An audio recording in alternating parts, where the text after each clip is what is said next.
Hello guys, this is Kaushik and you are welcome on our channel UPSC accessible. आज का हमारा topic है sand dunes. Sand dunes के बारे में आपको सबको पता होगा, ठीक है। सैंड ड्यून्स कहाँ बनते हैं? डेजर्ट में बनते हैं। जियोमॉर्फिक एजेंट कौन है? विंड्स है, पता ही आपको, ठीक है। चैप्टर 7 चल रहा है, landforms and the revolution, chapter का नाम है, क्लास 11 ज्योग्राफी एनसीईआरटी, ठीक है। चलिए, तो पहले मैं आपको सैंड ड्यून्स के बारे में बता देता हूँ क्या होते हैं, कि सैंड ड्यून्स आखिर होते क्या है। सैंड ड्यून्स बेसिकली रेत के टीले होते हैं। देखिए, हम पढ़ रहे हैं विंड के बारे में। विंड कहाँ पे ज़्यादा एक्टिव होती है? डेजर्ट रीजन्स में। और डेजर्ट रीजन्स में सॉइल सैंडी होती है, ठीक है। तो जब हवा चलती है, एक जगह से इरोजन करती है, दूसरी जगह डिपोजिशन करती है। जहाँ पे वो डिपोजिशन करती है, वहाँ पे रेत के टीले बन जाते हैं। उनको इंग्लिश में सैंड ड्यून्स बोलते हैं। उन सैंड ड्यून्स का अलग अलग शेप्स और साइजेस होते हैं, ठीक है। जैसे हमने नदी वाटर के केस में पढ़ा था ना, कि अलग अलग तरीके से अलग अलग जगह पे डिपोजिशन होता है ना। उसी तरीके से रेत का डिपोजिशन होता है, विंड करती है। वो रेत का डिपोजिशन किस तरीके से हो रहा है, किस शेप में हो रहा है, वही हमें पढ़ना है। वही different kind of sand dunes उनको हम बोलते हैं। बस इतनी सी बात है। क्या कह रहा है ये? Dry hot deserts are places for sand dunes formation. कहाँ पे बनते हैं sand dunes? Dry hot deserts में। क्यों? क्योंकि विंड एक्टिव हो जाती है वहाँ पे, है ना। वहाँ पे पानी तो है नहीं इतना। विंड ही है main geomorphic agent. Obstacles to initiate the dune formation are equally important. दो चीजें इंपॉर्टेंट है, एक तो विंड इंपॉर्टेंट है और एक कोई ऑब्स्टिकल भी होनी चाहिए। विंड स्लो, विंड जो होती है, मतलब जब स्लो हो जाएगी तब डिपोजिशन करती है, ऑब्वियस सी बात है। लेकिन रास्ते में कोई अगर कोई ऑब्स्टिकल आ गई है तो भी विंड डिपोजिशन कर देती है। तो ऑब्स्टिकल भी बहुत इंपॉर्टेंट होती है। विंड ब्लो कर रही है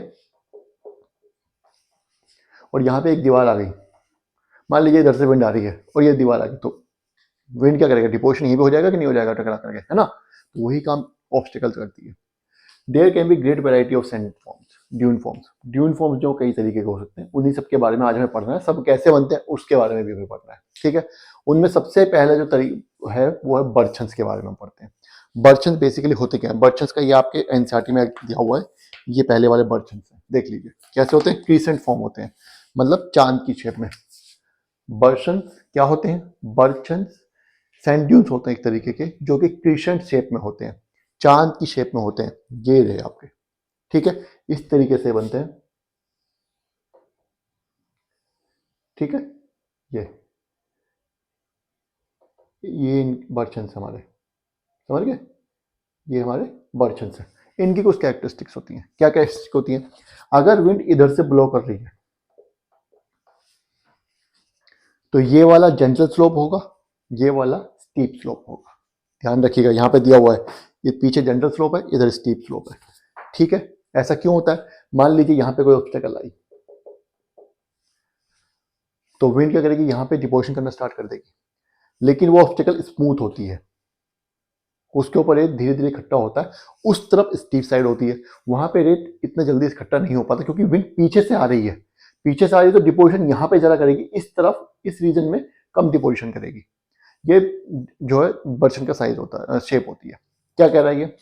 क्रीशन शेप ड्यून्स, क्रीशन शेप ड्यून्स होते हैं काल बर्शन, उनको हम बर्शन कहते हैं। विद द पॉइंट्स और विंग्स, इनको हम पॉइंट्स या विंग्स बोलते हैं, या हॉर्न्स भी बोल देते हैं।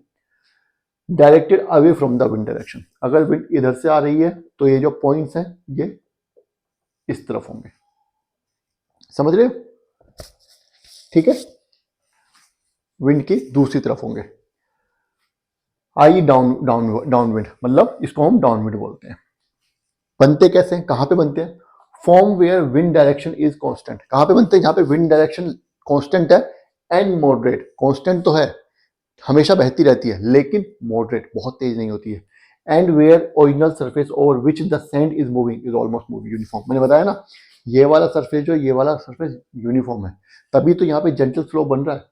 इस तरीके से बनेगा, यहाँ पे जेंटल स्लोप बनेगा, फिर उधर एकदम स्टीप स्लोप, इस तरीके से बनेगा वो, ठीक है। समझ आ गया आपको? और इसका शेप इस तरीके से जमा होती है। क्यों? क्योंकि ऑब्स्टेकल ऑब्स्टेकल यहाँ पे कोई ऑब्स्टेकल आई, यहाँ पे कोई ऑब्स्टेकल आई, ठीक है। तो विंड क्या करेगी? यहाँ पे टकराएगी, डिपोजिशन करना स्टार्ट करेगी, लेकिन साइड से निकलेगी तो साइड्स में भी डिपोजिशन करती हुई निकलती है। इसलिए इसका शेप क्रीसेंट होता है। समझ आ गया क्यों है क्रीसेंट शेप? ठीक है। चलिए अब हम आगे बढ़ते हैं अगले टाइप पे।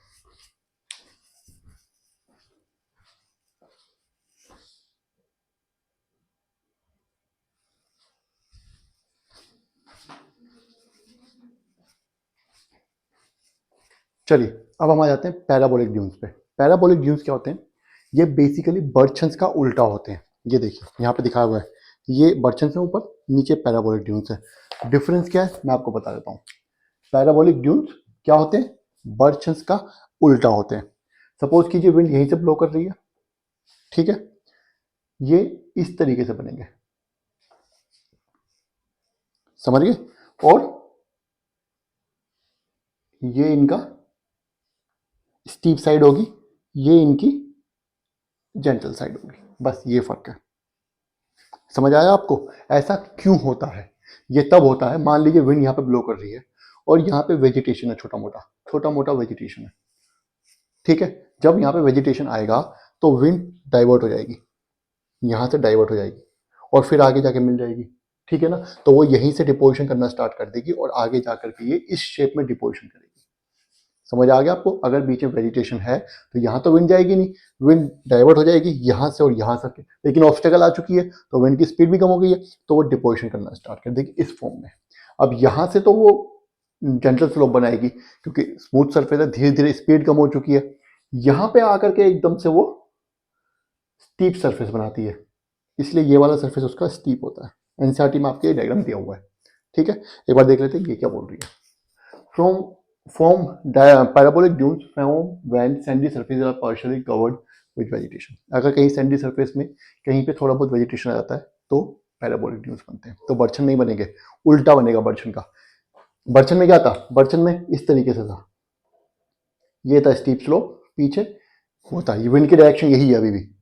इसमें उल्टा है, इसमें स्टीप स्लोप यहाँ पे आ गया कॉन्वेक्स वाले साइड पे, उसमें कॉनकेव वाले साइड पे था, है ना। इसमें कॉन्वेक्स वाले साइड पे आ गया, बस ये डिफरेंस है, ठीक है। That means parabolic dunes are reverse barchans. इसका मतलब पैराबोलिक ड्यून्स जो रिवर्स बर्चन्स होते हैं with wind direction being same, कि अगर विंड डायरेक्शन सेम, देखिए एक ही जगह पे बर्चन भी बन सकता है, थोड़ी दूर जा करके पैराबोलिक ड्यून भी बन सकता है, क्योंकि विंड की डायरेक्शन तो वही है। अगर कोई ऑब्स्टेकल आगे स्मूथ है तो वहां पे बर्चन बन जाएगा, अगर आगे जाके कोई वेजिटेशन आ गया तो वहां पे पैराबोलिक ड्यून बन जाएगा, बस इतना फर्क होता है, ठीक है। अब इसके बाद एक और आता है हमारा सेफ। कि सेफ क्या होता है? सेफ जो है वो बर्चन जैसा ही होता है, लेकिन उसमें भी बिल्कुल बर्चन जैसा ही बनेगा। यहां से विंड ब्लो कर रही है इस तरीके से, यहां पे सेफ बनेगा, लेकिन इसमें 2 पॉइंट्स थे बर्चन में यहां तक था ना 2 पॉइंट्स, है ना, इस तरीके से था बर्चन में, है ना। नहीं, इसमें एक ही पॉइंट होगा, इसमें एक ही पॉइंट होगा, ये बर्चन से आधा होता है। क्यों होता है ऐसा? क्योंकि ये तब बनता है जब विंड डायरेक्शन शिफ्ट हो जाती है। मान लीजिए अभी तक विंड डायरेक्शन ये थी, लेकिन सडनली विंड डायरेक्शन थोड़ी सी डिफ्लेक्ट हो गई, विंड डायरेक्शन इस तरीके की हो गई, तो डिपोजिशन यहाँ पे नहीं होगा, डिपोजिशन अब इस तरीके से होगा। और ये जो ये वाला हिस्सा है इसका पॉइंट, ये बहुत लंबा होता चला जाता है, ठीक है। समझ आया? एक बार बता देता हूँ क्या हो रहा है। देखिए सारा खेल ऑब्स्टेकल कैसा है, कैसी है, और विंड डायरेक्शन की, इन 2 चीज़ों का, और कुछ नहीं है। और डेजर्ट की क्वांटिटी कितनी है, सैंड कितना है, सॉरी सैंड की क्वांटिटी कितनी है। चलिए आगे देखते हैं। Seif is similar to barchan with a small difference. Seif barchan जैसा ही होता है, एक छोटा डिफरेंस होता है। Seif has only one wing or point, एक ही विंग या पॉइंट होता है। This happens when there is shift in wind conditions. जब विंड कंडीशन में कोई शिफ्ट आ जाए तब ऐसा होता है। बर्चन बन रहा, बर्चन बनते बनते विंड थोड़ी सी कंडीशन जो उसकी बदल गई तो फिर सेफ बनना स्टार्ट हो जाता है। समझ गए? द लोन विंग, जो एक विंग है of safe, can grow very long and high. एक जो विंग है ये बहुत लंबा, कई किलोमीटर लंबा हो सकता है और काफी इसकी ऊंचाई भी हो सकती है, ठीक है। तो अब आप अभी तक हमने 3 चीजें कवर कर ली है, बर्चन कवर कर लिया है, पैराबोलिक ड्यूज कवर कर लिया है और सीफ कर लिया है, ठीक है। अब हमें करना है लॉन्गिट्यूडनल और ट्रांसफर ड्यूज, देखते हैं क्या होते हैं, ठीक है।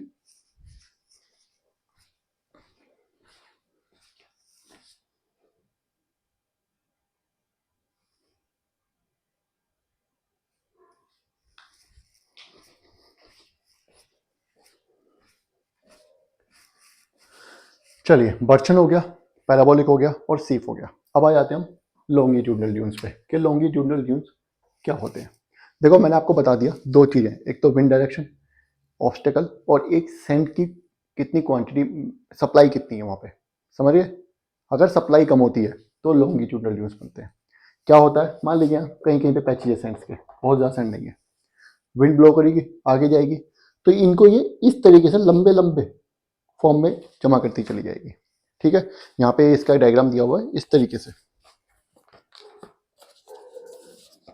इधर से विंड बन रही है तो ये ऐसे विंड के पैरेलल बन जाते हैं, इनकी खास बात होती है विंड के पैरेलल बनते हैं। क्यों? क्योंकि सैंड की सप्लाई कम है, बहुत बड़ा स्ट्रक्चर बन नहीं पाता।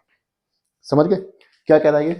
Form when supply of sand is poor, जब सैंड की सप्लाई पुअर होती है and wind direction is constant, लेकिन विंड बराबर बह रही है तो कुछ ना कुछ तो बनेगा ही, तो वो पैरेलल फॉर्म में ही एक लंबे लंबे रिजेस टाइप से बन जाती हैं।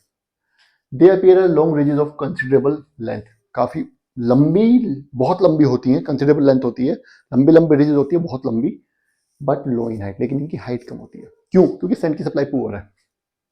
समझ गए? समझ आ गया यहाँ पे? चलिए आगे बढ़ते हैं, अब आ जाते हैं हम ट्रांसवर्स ड्यून्स पे। लॉन्गिट्यूडनल ड्यून्स पैरेलल बनते हैं, ये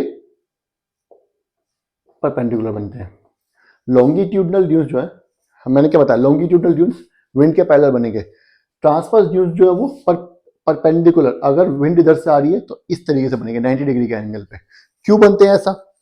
कि विंड जो सैंड है वो बहुत बड़े एरिया से, विंड तो ब्लो कर रही है, सैंड की सप्लाई जो है वो बहुत बड़े एरिया, पीछे बहुत वास्ट एरिया जिससे सैंड है, बहुत फैले हुए एरिया से आ रही है, तो वो इस तरीके से आगे जाके चलेगी। मान लीजिए कोई ऑब्स्टेकल मिला विंड की स्पीड, या विंड की स्पीड कम हुई, तो यहाँ पे वो इसी फॉर्म में वो जमा कर देगी। समझ गए? पढ़ते हैं। आर अलाइन परपेंडिकुलर, ये परपेंडिकुलर होते हैं to wind direction, wind direction के। These dunes form when wind direction is constant, कब बनते हैं? जब विंड डायरेक्शन कांस्टेंट होती है and the source of sand is an elongated feature at right angles to the wind direction. क्या? ये भी विंड डायरेक्शन में एलोंगेटेड, लंबे रीजन से, बहुत बड़े वास्ट रीजन से, कम ज्यादा से मतलब नहीं है, बहुत बड़े वास्ट रीजन से विंड चल के आ रही है, तो आगे भी तो उतने ही रीजन में जमा करेगी ना, है ना। अब मान लीजिए इतना रीजन है जहां से उसने सैंड उठाया, तो वो भी विंड ऐसे, विंड इसके परपेंडिकुलर बहेगी, तो आगे जाके इतने ही रीजन में वो जमा करेगी, सैंड डिपॉजिट करेगी, है ना। वही हो रहा है, angles to the wind direction, right angles पर डिपॉजिट करती है। There may be very long and low in height, ये भी बहुत लंबे हो सकते हैं और इनकी भी हाइट कम होती है। ठीक है, तो ये 4-5 तरीके के थे सैंड ड्यून्स जो होते हैं वो हो गए। अब 2-3 लाइनें और बता रहे हैं सैंड ड्यून्स के बारे में, उनको फटाफट से हम पढ़ लेते हैं।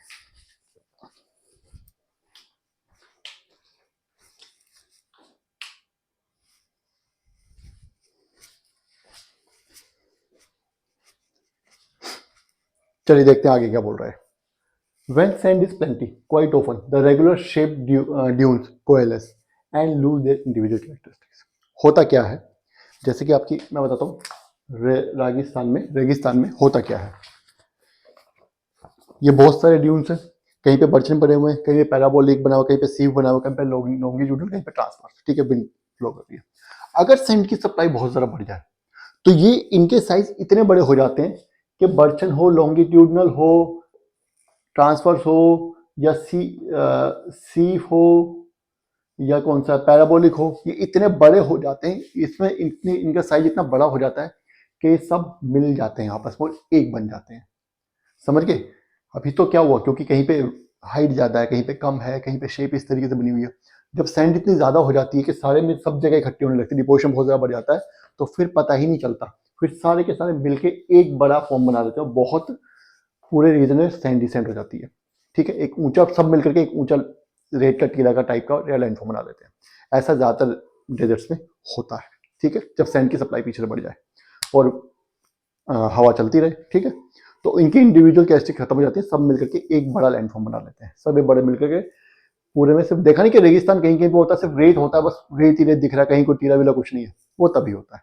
ठीक है, नेक्स्ट क्या बोल रहा है, most of the dunes in the deserts shift, ज्यादातर ड्यून्स शिफ्ट करते रहते हैं। क्यों? कोई बर्चन है, मान लीजिए ये बर्चन है, अभी यहाँ थोड़े टाइम बाद यहाँ पहुंच जाएगा, विंड की शिफ्ट की वजह से।